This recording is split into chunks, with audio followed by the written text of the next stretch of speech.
வணக்கம் அம்மா IAS academy. TNPSC ஏற்கனவே நடந்த தேர்வுகளில் கேட்கப்பட்ட மற்றும் கேட்கப்பட வாய்ப்புள்ள மிக முக்கியமான கேள்விகளை பார்த்துட்டு வரோம். அந்த வகையில் இந்த வீடியோவில் ஃபஸ்ட்டு கேள்வி பண்டைய காலத்தில் மதுரையை ஆட்சி செய்தவர்கள், மதுரையை பண்டைய காலத்தில் ஆட்சி செய்தவர்கள் அப்படின்னு கேட்டால் முதலில் பார்த்திங்கன்னா பாண்டியர்களும் பிறகு சோழர்களும் அதை தொடர்ந்து களப்பிரர்களும் ஆட்சி செய்தனர். பண்டைய காலம் என்பது சங்க காலத்தை குறிக்கின்றது. முதலில் பாண்டியர்களும் பிறகு சோழர்களும் பிறகு களப்பிரர்களும் பண்டைய காலத்தில் மதுரையை ஆட்சி செய்தனர். அடுத்த கேள்வி, இடைக்காலத்தில் மதுரையை ஆட்சி செய்தவர்கள். இடைக்காலம் அப்படின்னா சங்க காலத்தை தொடர்ந்து வந்த காலம். அந்த காலத்தில் மதுரையை ஆட்சி செய்தவர்கள் பிற்கால சோழர்களும் அவர்களை தொடர்ந்து பிற்கால பாண்டியர்களும் அவர்களை தொடர்ந்து நாயக்க அரசர்களும் மதுரையை இடைக்காலத்தில் ஆட்சி செய்தவர்கள். இது நம்ம பார்த்திங்கன்னா தெளிவாக புரிஞ்சுக்கிறோம். அந்த ஆர்டர் தான் முக்கியம். இது யார் யார் ரூல் பண்ணாங்க அப்படிங்கிறது, யாரை தொடர்ந்து யார் ஆட்சி செய்தார்கள் அப்படிங்கிறது மிக முக்கியமானது.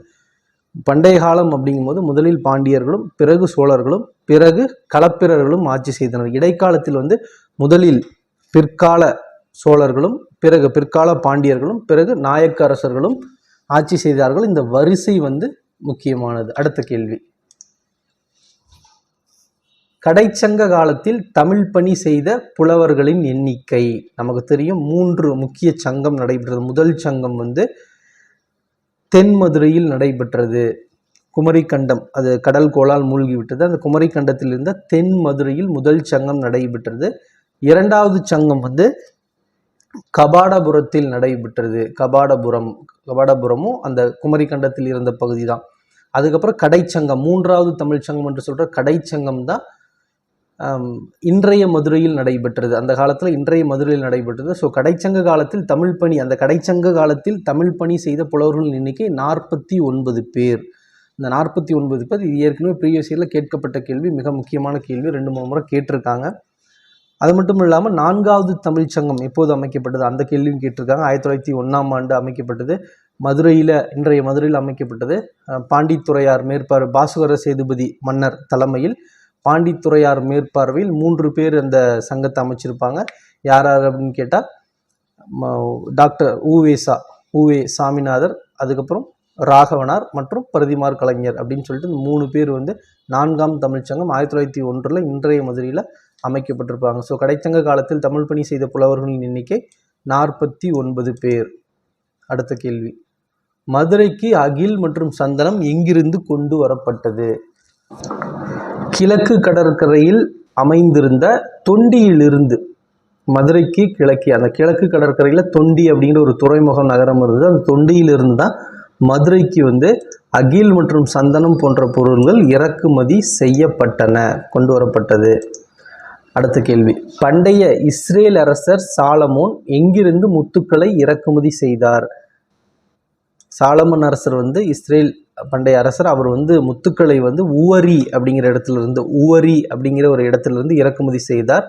அந்த உவரி எங்க இருக்குன்னா, எந்த நகரத்திற்கு பக்கத்தில் இருக்குன்னா, பாண்டியர்களோட துறைமுகமான கொர்க்கைக்கு அருகே உவரி அப்படிங்கிற ஒரு இடம் இருக்கு. அந்த உவரியிலிருந்து தான் பண்டைய இஸ்ரேல் அரசர் சாலமன் முத்துக்களை அவருடைய நாட்டுக்கு இறக்குமதி செய்து கொண்டார். ஏனென்றால் இங்கே பாண்டிய நாட்டில் விளைந்த முத்து அப்போது உலக பிரசித்தி பெற்றதாக, உலகம் முழுவதும் தேவையுள்ள ஒரு முத்தாக இருந்ததாக நமக்கு குறிப்புகள் சொல்லுது. அடுத்த கேள்வி, டேஷ் நாட்டு நாணயங்கள் தயாரிக்கும் தொழிற்சாலை மதுரையில் இருந்தது. மதுரையில் எந்த நாட்டு நாணயங்கள் தயாரிக்கும் தொழிற்சாலை பண்டைய காலத்தில் இருந்தது அப்படின்னு சொல்லி கேட்டாங்கன்னா, ரோமானிய நாணயங்கள் தயாரிக்கும் தொழிற்சாலை மதுரையில் இருந்தது. இதன் மூலமாக என்ன சொல்ல வருவாங்கன்னா, பிற நாட்டு நாணயங்களை அச்சிடிக்கும் தொழிற்சாலையும் மதுரையில் இருந்ததுனால மதுரை அந்த அளவுக்கு ஒரு சிறப்புமிக்க நகரமாக விளங்கியது அப்படின்னு சொல்லிடுவாங்க. இந்த ரோமானியர்களையும் கிரேக்கர்களையும் தான் தமிழர்கள் யவனர்கள் என்று அழைத்தனர். கிரேக்கர்களையும் ரோமானியர்களையும் பழந்தமிழர்கள் யவனர்கள் என்று அழைத்தனர். மதுரையில் ரோமானிய நாணயங்கள் தயாரிக்கும் தொழிற்சாலை பண்டைய காலத்தில் இருந்ததாக குறிப்புகள் உள்ளன.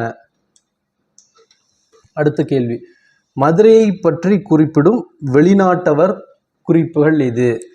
மதுரையை பற்றி 2 வெளிநாட்டவர் குறிப்புகள் மிக முக்கியமானது. முதலாவது என்ன சொல்கிறாங்கன்னா, கிரேக்க வரலாற்றாசிரியர் மெகஸ்தனிஸ் அவருடைய குறிப்பு இண்டிகான்னு சொல்லுவாங்க. மெகஸ்தனிஸ் எழுதி இண்டிகா. அந்த மெகஸ்தனிஸ் யாருன்னா கிரேக்க வரலாற்று ஆசிரியர். இந்தியா முழுவதும் பல ஆண்டுகள் பயணம் செய்வார், பல அரசவையில் தங்கியிருப்பார். அவர் மதுரையை பற்றிய குறிப்பு அவருடைய இண்டிகா நூலில் இருக்கிறதா சொல்லியிருக்காங்க. மெகஸ்தனிஸின் இண்டிகா, அவர் கிரேக்க வரலாற்று ஆசிரியர். அது மட்டும் இல்லாமல் இன்னொருவர் யாருன்னா மௌரிய அரசரான அர்த்தசாஸ்திரம் நூல் எழுதியிருப்பாங்க இல்லைங்களா, நம்ம படிச்சிருப்போம். அர்த்தசாஸ்திரம் யார் எழுதியிருப்பாங்க? சாணக்கியர் எழுதியிருப்பார். அவர் யாருன்னா மௌரிய வம்ச அரசர், சந்திரகுப்தரின் அமைச்சர். மௌரிய அரசரான சந்திரகுப்தரின் அமைச்சர் சாணக்கியர் எழுதிய அர்த்தசாஸ்திரத்திலும் மதுரையை பற்றிய குறிப்புகள் இடம்பெற்றுள்ளது. அடுத்த கேள்வி, கல்வெட்டுக்களில் மதுரை எவ்வாறு குறிக்கப்பட்டது? கல்வெட்டுக்களை பொறுத்த வரைக்கும் மதுரை அப்படிங்கிறது மதிரை என்று குறிக்கப்பட்டது. பின்பு அது மருதையாகி மதிரை என்று கல்வெட்டுக்களில் இருந்தது. பின்பு பேச்சு வழக்கில் அது மருதையாகி பின்பு மதுரையாக இப்போது தழுவி நிற்கிறது. மதுரையை பொறுத்த வரைக்கும் அந்த காலத்திலே, பண்டைய காலத்திலே நாளங்காடி அல்லங்காடி என்று இரு வகையான சந்தைகள் இருந்தன. நாளங்காடினா பகல் பொழுதில், அல்லுனா நமக்கு தெரியும், அல்னா இரவு. இப்போ நாளங்காடி என்றால் பகல் பொழுதில் செயல்படும் சந்தையும், அல்லங்காடி என்றால் இரவு பொழுதில் செயல்படும் சந்தையும் என்று அந்த அளவுக்கு இது ஒரு மிகவும் சுறுசுறுப்பான வணிக நகரமாக மதுரை இருந்தது என்று பண்டைய கால குறிப்புகள் நமக்கு குறிப்பிடுகிறது. நன்றி.